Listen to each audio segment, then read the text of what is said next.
teman-teman, kembali lagi ke channel YouTube saya, Suradi Usman Al-Gayuni. Sebelumnya terima kasih banyak buat teman-teman yang sudah mensubscribe, like, comment, dan share. Mudah-mudahan channel YouTube ini bermanfaat dan bisa memotivasi kita semua. Dalam kesempatan kita pagi ini sudah terhubung dengan Profesor Emdin Majid, sejarawan Indonesia yang kiprahnya dan kontribusinya dalam dunia kesejarahan nasional sudah cukup banyak dan tidak diragukan lagi. Langsung kita sapa dan ngobrol dengan Profesor Dit. Assalamualaikum, Prof. Waalaikumsalam warahmatullahi wabarakatuh. Gimana, sehat? Alhamdulillah sehat, Prof. Prof Din sehat? Alhamdulillah sehat selalu. Alhamdulillah. Alhamdulillah. Ini lagi kosong nih, Prof ya? Ya, lagi santai sebentar, sejenak. Nanti siang dapat lagi tugas untuk mengabdi kepada negara. Ya, mudah-mudahan lancar, Prof. Sebelumnya terima kasih nih, Prof Din, atas waktunya. Prof Din, bisa diceritakan nggak kenapa sampai terjun sebagai akademisi dan mengambil jurusan sejarah? Yang tentu jurusan sejarah ini kan tidak semua orang mau menggeluti ini. Ya, betul. Begini, ketika berangkat dari Takengon, Aceh Tengah, semula itu saya tidak ada berniat untuk masuk ke jurusan sejarah perguruan tinggi di Jakarta. Dulu niatnya ingin masuk dalam program pendidikan agama. Tetapi setelah sampai di Jakarta, sampai ke sebuah perguruan tinggi yang waktu itu namanya Institut Agama Islam Negeri Syariatullah Jakarta, terlihat oleh saya ada jurusan sejarah. Saya pikir, kok ada jurusan sejarah ya, gitu. Padahal waktu sekolah di SLA-nya, saya sangat tidak suka dengan sejarah. Nilai saya pun kadang 5 paling tinggi, jadi merah terus gitu kan. Karena asosiasinya adalah belajar ajar menghafal saja, tahun-tahun yang dihafal gitu kan. Di tokoh-tokoh yang diingat, kayak seperti nggak memikirkan untuk masa depannya gitu. Tapi kenapa ya begitu ada jurusan tadi terbetik di hati, kalau begitu sejarah ini penting rupanya ya. Kalau tidak penting, tidak mungkin ada jurusan sejarah. Begitulah asal mulanya sehingga masuk ke jurusan sejarah. Gitu. Itu tahun berapa, Prof?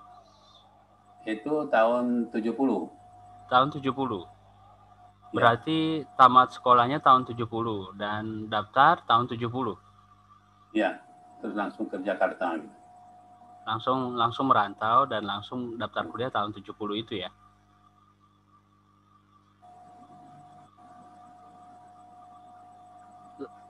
Langsung merantau dan daftar kuliahnya tahun 70 itu ya, Prof ya? Iya, itu mulai masuk perguruan tinggi gitu kan. Ya. Kemudian itu dicoba dites, ya alhamdulillah itu diterima di jurusan sejarah. Ya, mula-mula memang terasa tidak begitu respect terhadap materi yang diberikan. Tapi lambat laun karena dosennya barangkali dosennya sudah mumpuni begitu ya. Jadi apa yang disampaikannya itu kadang-kadang kita menarik perhatian. Ya, lama-lama lambat laun jatuh cinta dengan sejarah itu. Iya. Jadi maka karena itu mulai dari dulu masih sarjana muda gitu kan. Ya ditempuh dalam waktu 3 tahun sarjana muda selesai. Kemudian tambah 2 tahun lagi untuk S1-nya selesai. Nah, jadi akhirnya ya cinta dengan sejarah itu. Karena ternyata bahwa belajar sejarah bukan hanya menghafal, ya, hanya sekedar mengenal tokoh, tapi bagaimana peristiwa-peristiwa itu terjadi di lingkungan bangsa dan negara kita sendiri. Ya. Lalu ditunjang dengan teori-teori sejarah itu, sehingga kita memahami betul kausalitas daripada sejarah itu sendiri dalam sebuah peristiwa. Seperti itulah kira-kira. Ya, tadi sarjana muda 73 berarti ya Prof ya? 73 betul. S1 75. Tidak, karena waktu itu untuk S1 itu sampai 7 tahun. Jadi tahun 77 saya. 77 ya Prof ya? Iya. Iya. Ngomong-ngomong, sekolahnya Prof di Takengon dulu ya? Jadi dulu di Takengon saya sekolah di Sekolah Pendidikan Guru Agama PGA Negeri 6 tahun. Ya, saya adalah alumni pertama. Ya, alumni pertama dari PGA Negeri itu sendiri.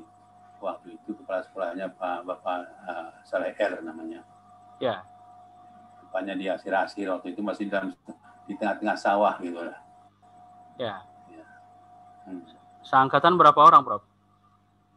Dulu ada 20 masuk seperti teman-teman saya yang dikenal dalam seniman itu Syekh Haris dari Taruna.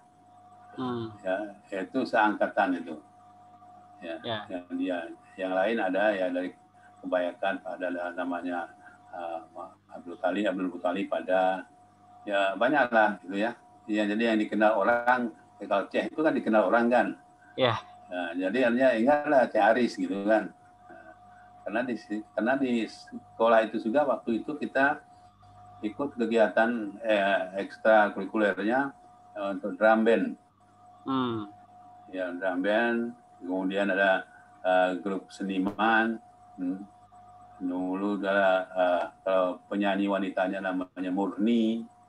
Ya, biasanya dia dulu bergabung dengan Ibu Esah, orang sebut namanya Esah Guduk-Guduk. Ya, dia bergabung seperti itulah. Ya, akhirnya ya lambat laun begitu selesai, ya kita mengambil inisiatif waktu itu ingin pergi merantau. Ya. Tapi sebelum selesai PGA itu, setahun sebelum selesai, saya masuk pesantren Ujung Gergung. Ya, di bawah asuhan siapa, Prof? Yaitu Tengku Batacut. Ya, Tengku Batacut. Dan kami waktu itu bersama Tengku Batacut mencari dana untuk mengembangkan pesantren itu sampai ke Lampahan. Ya. Nah, terakhir itu ketika saya hendak pergi berangkat ke perantau ke Jakarta, saya pamit dengan beliau dan beliau memberikan doa restu hingga saya berangkat ke Jakarta merantau untuk sekolah gitu. Dan sekolah itu pun sebenarnya bukan mendapatkan kesempatan secara resmi karena waktu di PGA itu saya adalah mahasiswa yang ikatan dinas. Nah, setiap ikatan dinas setidaknya begitu selesai harus mengabdi ya menjadi guru. Ya. Tapi hanya dengan surat tanda tamat belajar saja saya merantau bahwa surat keterangan itu lalu saya mendaftar di perguruan tinggi, ya itulah bekal saya untuk bisa masuk ke perguruan tinggi. Ya. Tadi kan PGA 6 tahun, Prof. Disebut PGA 6 tahun karena memang sekolahnya 6 tahun. Ya, begini. Ada 2 jenjang. Yang pertama PGA Negeri 4 tahun. 1, 2, 3, 4 tahun. Kemudian lanjutkan 2 tahun lagi. Jadi ada perbedaan dengan SMA. SMA kan SMP 3 tahun, SMA 3 tahun. Kalau PGA-nya digabung. Ya, 4 dan 2. Maka disebut PGAN 6 tahun. Ya. Yang ini memang keluarnya jadi guru, Prof ya? Jadi guru. Jadi produk, ini outputnya adalah guru. Ya. Tapi saya orang membangkang barangkali saya, karena ijazah tidak dikeluarkan oleh pemerintah. Nah, akibatnya apa? Setahun kemudian, setelah sampai di Jakarta, saya mengusul ke Kementerian Agama, dulu Departemen Agama namanya, untuk diangkat menjadi pegawai negeri atas dasar ikatan dinas. Nah, akhirnya saya tahun 1971 bulan September itu diangkat jadi pegawai negeri jadi guru di Kabupaten Tangerang dan ditugaskan di madrasah, salah satu madrasah Al-Hidayah namanya di Ciputat. Ya, ya. Jadi pagi saya mengajar, sore saya mengajar, pagi saya kuliah. Ya.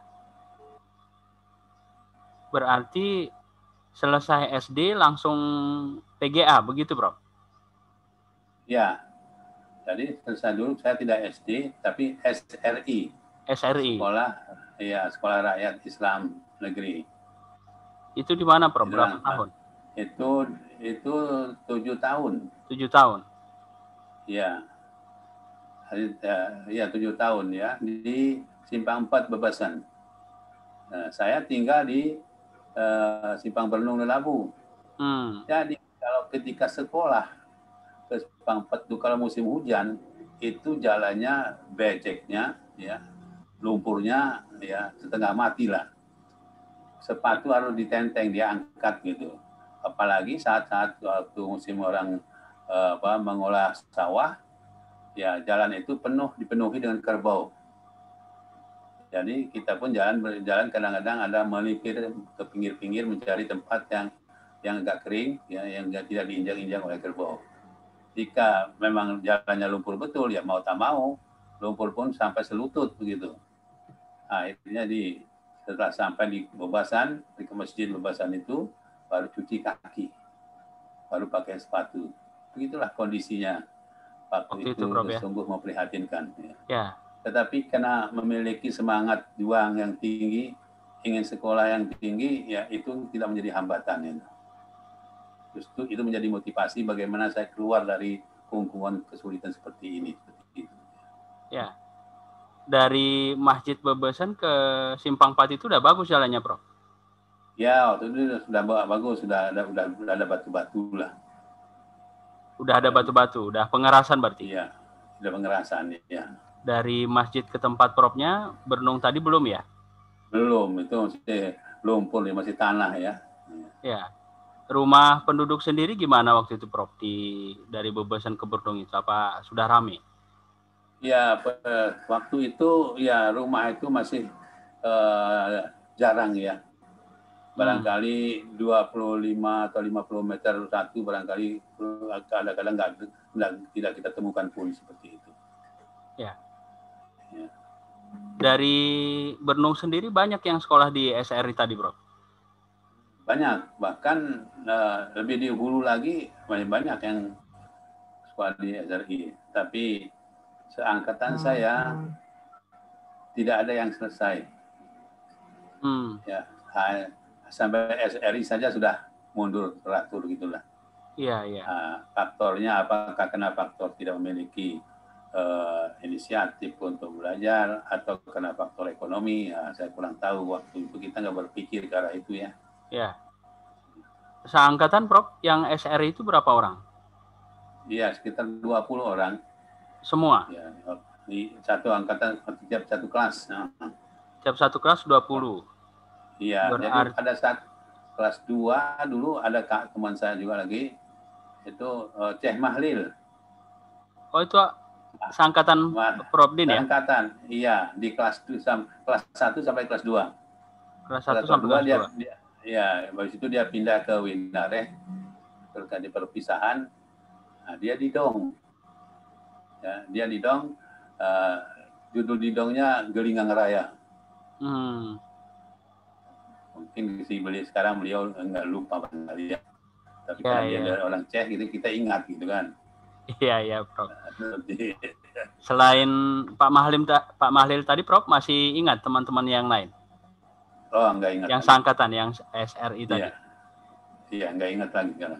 Ya. Prof Din sendiri bersaudara berapa, Prof? Ya, kami ini bersaudara 8 orang.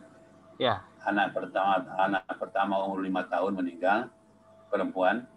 Kemudian anak kedua namanya Nur Sinah. Dia dulu kuliah sampai di Banda Aceh. Kemudian setelah 2 tahun dia kembali ke Labu. Ya, karena saya pada itu saya berangkat ke Jakarta.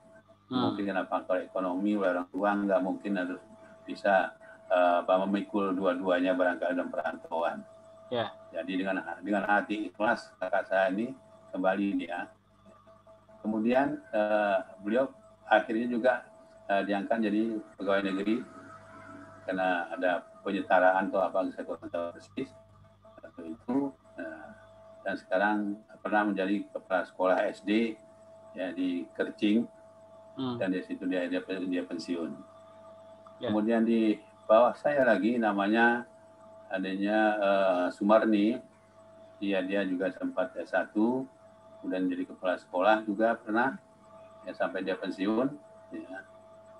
Kemudian adik saya namanya Abdul Rahman, dia juga pegawai negeri, diangkat juga jadi guru, kemudian juga sekarang sudah pensiun. Ya. Kemudian di bawahnya namanya Idawati, itu ikut bersama-sama saya waktu di Jakarta, lalu dia diangkat juga pegawai negeri, jadi menjadi TU di beberapa berpindah-pindah ya TU-nya dari satu sekolah lain sampai dia pensiun juga.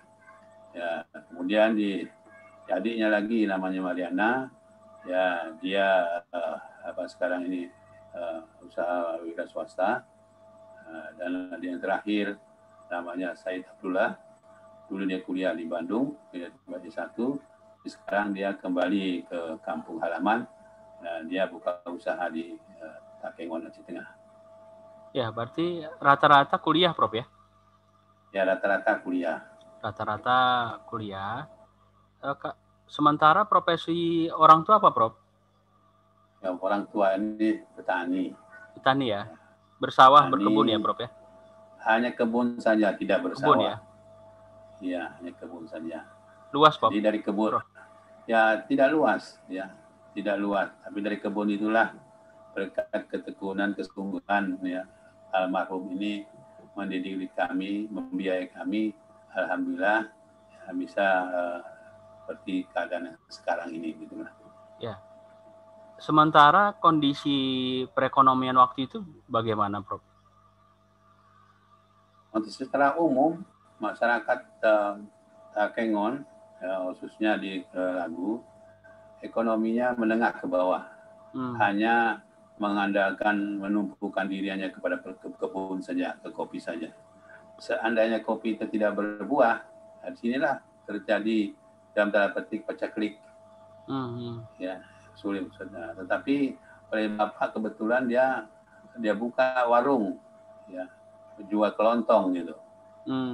Cuman antisipasi itu, ya dia jual kelontong, ya rokok, ya kopi, gula dan sebagainya. Gitu. Ya.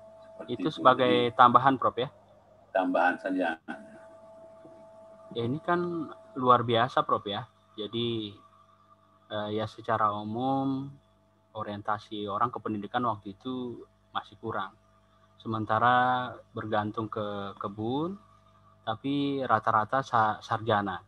Jadi pola asuh orang tua sendiri bagaimana, Prof?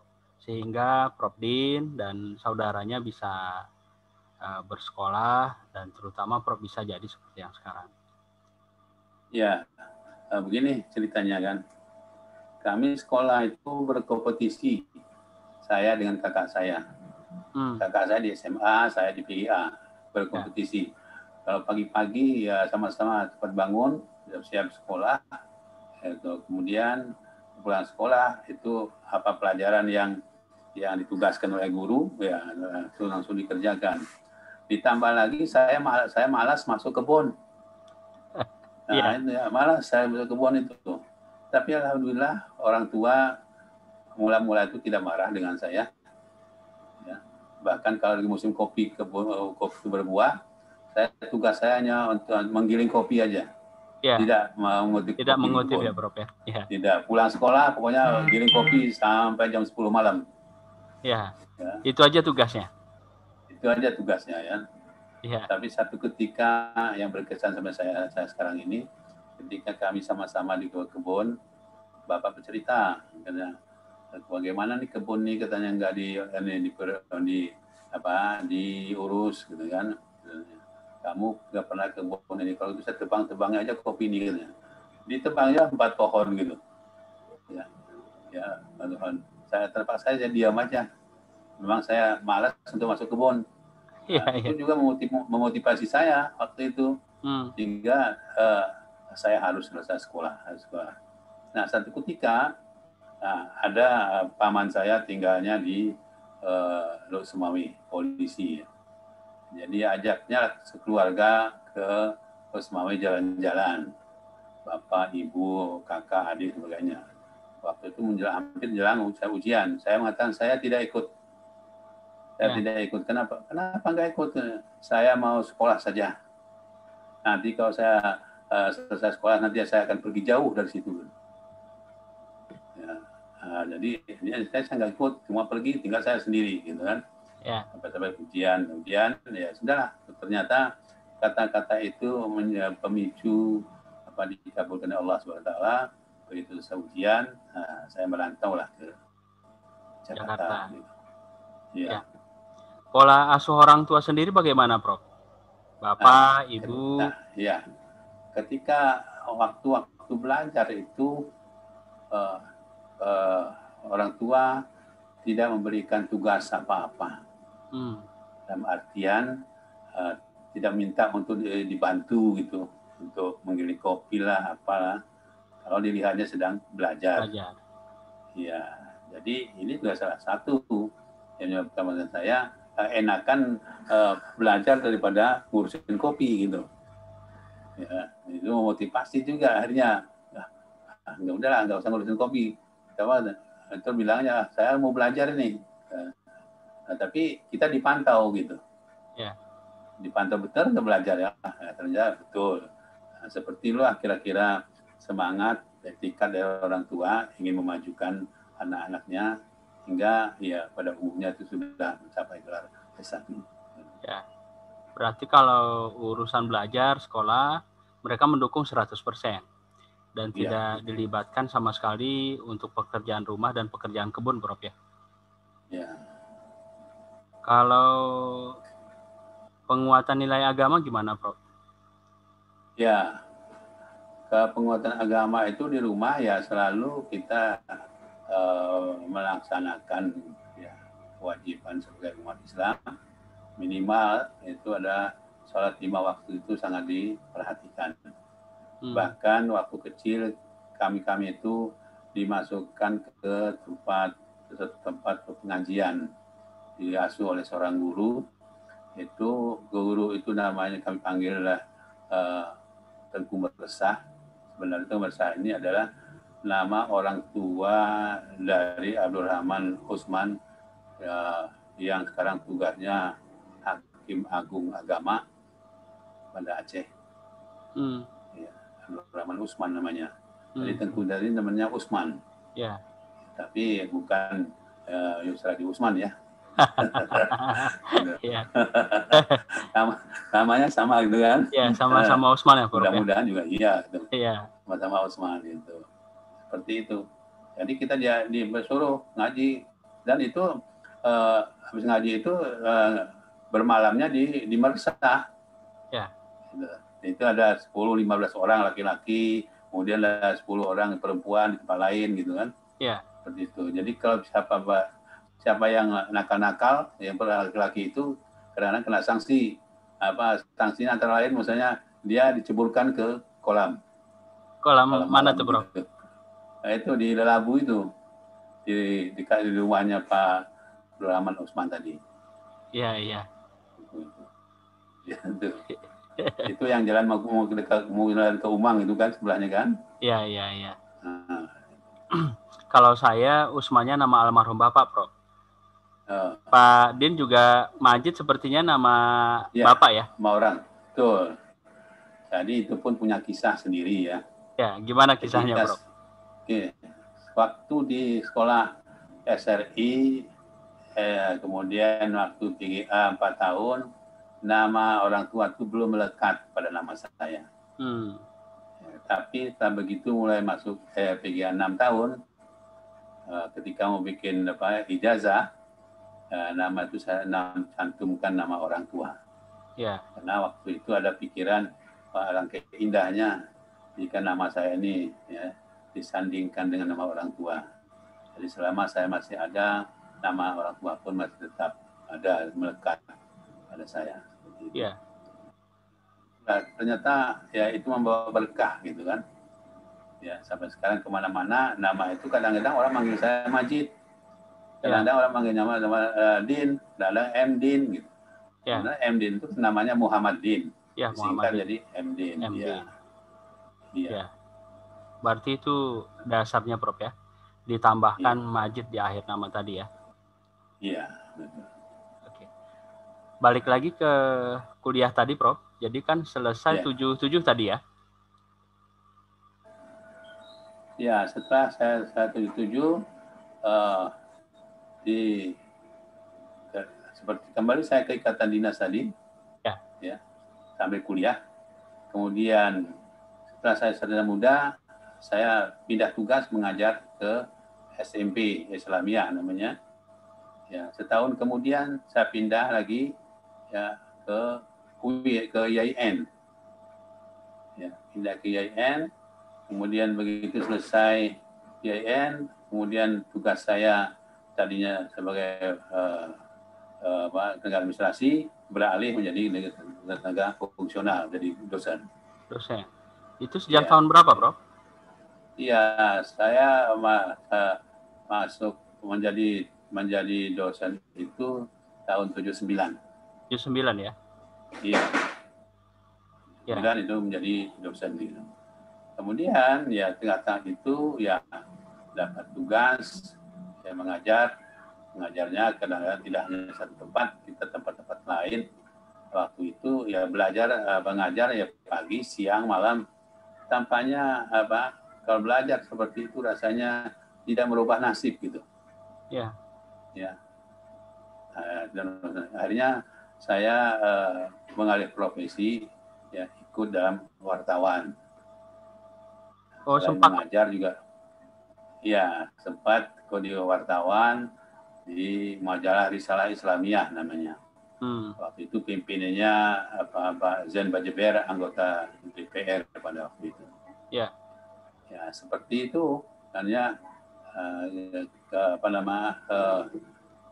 aktivitas menulis akhirnya menjadi terbiasa ya menulis itu, sehingga ditambah lagi dengan tugas-tugas dari perguruan tinggi atau melakukan penelitian, ya akhirnya ya tulisan ya dianggap ya seperti biasalah, ya tidak terlalu menjadi beban tugas itu gitu kan. Dan penelitiannya ya tidak hanya khusus untuk Indonesia, tapi juga pernah juga kita melakukan penelitian di luar negeri, termasuk di Brunei Darussalam. Ya, kita melakukan penelitian, kemudian juga pernah menulis dalam sebuah jurnal di Belanda.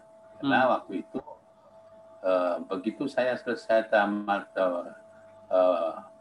S1, kan saya mengajar nih. Ya. Mengajar, lalu ada mata pelajarannya itu sumbernya banyak sekali yang berbahasa Belanda. Jadi pada saat saya bikin skripsi itu, ya ini kisahnya lain lagi, saya jumpa dengan seorang profesor, waktu itu dia masih doktor dia, itu Ibrahim Alfian namanya, dosen Gajah Mada. Dia asalnya dari Losmawe kalau tidak salah. Saya sering hampir tiap minggu itu ke Perpustakaan Nasional. Dulu tempatnya di Museum Gajah. Berjumpa dengan beliau. Lalu saya menyapa Pak Ibrahim, Bapak, dari mana Bapak? Bapak, saya dari Gajah Mada. Saya memperkenalkan diri saya, Din Majid Pak. Saya mahasiswa jurusan sejarah dari IAIN Jakarta. Apa yang sedang kamu cari? Sedang mencari buku-buku yang kira-kira yang bisa jadikan bahan skripsi atau skripsi ya. Skripsi S1-nya. Tentang apa yang kamu tulis? Saya tentang Cuk Nyadin. Lalu ditanya kepada saya, kamu bisa berbahasa Belanda? Wah, nggak bisa Pak. Kalau kamu orang sejarah, kalau nggak bisa berbahasa Belanda, maka cerita sejarahnya kering. Tidak ada isinya itu. Nah, karena dari tulisan-tulisan Belanda itu banyak informasi yang bisa diangkat ke permukaan. Nah, tulisan Belanda itu sangat jelimet, sangat detail. Kalau bercerita tentang seorang, bukan seorang saja yang ditulisnya di situ, tapi keturunannya diceritakan, lingkungannya diceritakan, kehidupannya diceritakan, begitulah kira-kira.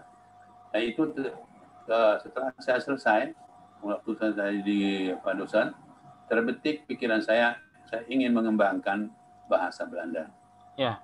Akhirnya saya kursus bahasa Belanda, kemudian saya usulkan ke rektor supaya ada mata kuliah bahasa Belanda di jurusan sejarah. Akhirnya usul saya itu diterima oleh rektor, masuk dalam kurikulum. Pertamanya 2 SKS, kemudian berkembang 4 SKS, kemudian berkembang sampai 8 SKS. Sampai sekarang seperti itu. Ya, jadi sehingga mahasiswa jurusan sejarah setidak-tidaknya mempunyai ilmu alat. Ya, saya menyebut ilmu alat bahasa Belanda itu. Ya. Ya, itulah. Dan setelah itu kesempatan bagi saya dapat kesempatan untuk belajar lagi ke Belanda. Nah, sampai di Belanda itu saya tempuh 2 bagian, satu tentang Islamic Studies, satu lagi mengenai bahasa Belanda. Ya, jadi dua-dua waktu itu saya tempuh dalam waktu sampai 1,5 tahun di sana. Ya, kemudian setelah belum kembali, terus kemudian saya dapat kesempatan harusnya melanjutkan S3-nya di Belanda. Ya. Sudah disetujui, gitu kan?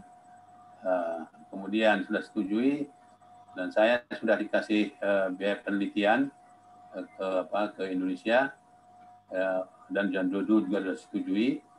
Ya, tapi setelah sudah dikemas barang-barang dari berangkat ke Belanda, tiba-tiba ada instruksi bahwa setiap mahasiswa yang mendapat scholarship-nya dari Belanda, dia akan dipulangkan ke kampusnya masing-masing. Jadi waktu itu tinggallah sepeda saya di sana gitu, tinggallah selimut dan sebagainya. Akhirnya udah tinggal begitu saja, ya nggak bisa kembali lagi ke sana. Ya. Itu S2-nya tahun berapa, Prof? Program masa saya tidak ada S2. Karena S2 ini kan bukan di Belanda, tidak ada S2 pada waktu itu.